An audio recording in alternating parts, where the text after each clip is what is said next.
Not like the ones you usually dig up. But how do we pick? Should we just grab one and go?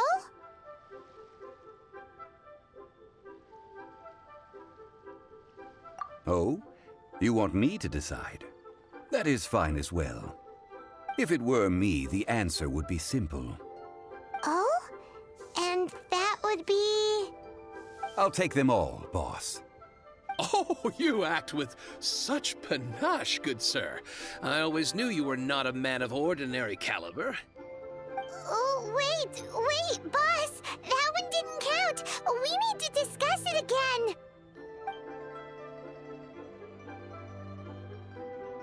Hey! If we only need one for the ritual, aren't we wasting 3 times the more if we buy them all?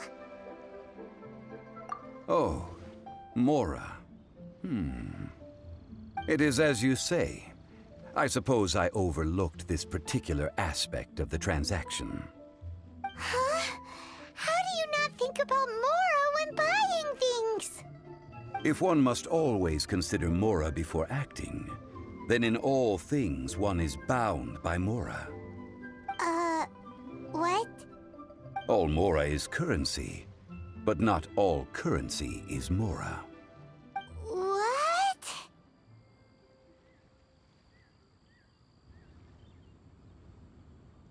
Is this how the rich live? Well, he knows a lot about big money, but not a lot about big savings. No need to waver. Even when I am constrained by Mora, I have ways of working around my limitations. Evaluating the quality of Noctilucous jade is indeed very tricky. As crude ore, there is little difference in texture, lustrousness, and internal pattern between good and bad jade. Only after the item made using Noctilucous jade has taken shape will you be able to see whether it is up to par or not. If you return to those crafty merchants to quibble, they will counter by saying that your crafting bench is to blame, or that your heat control was poor.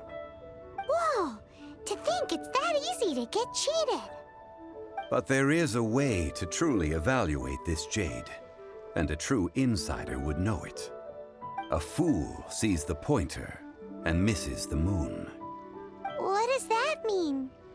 If you point at the moon with your finger, a wise man knows that you are pointing at the moon. The patterns, the facade, these are all the finger.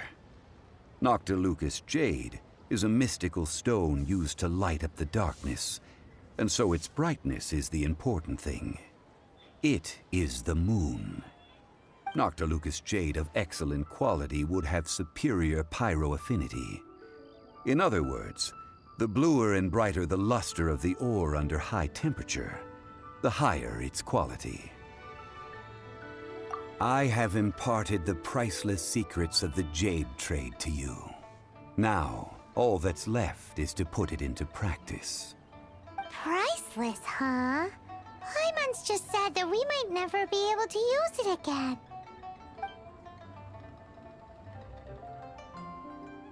We're back to buy some rocks, boss.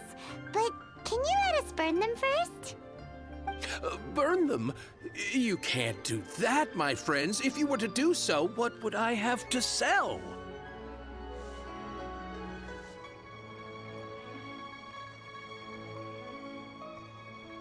That would... well... fine. As you wish, then. How about this? I can take a small sample of all 3. I'll take a bit of a loss. We'll count it as a friendly gesture. Don't worry, I know the rules. As long as we can prove that it is good jade, you will not take a loss. All right, take these as samples. I've carved them off with a knife and tagged them to boot. Aren't these too thin? Even paper's thicker. No, even a bug's wings are thicker. These are almost see-through.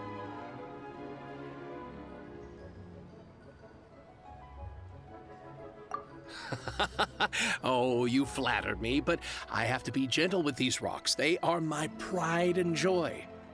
If I'd taken off even a bit more, it would have killed me. But wouldn't something this thin go poof if we held it to the fire? It can't be helped. Trying to deprive a merchant of his profits would be like forcing a ravenous wolf to vomit up the food in its stomach. Nonetheless, under the right conditions, these thin slices will serve. What sort of conditions?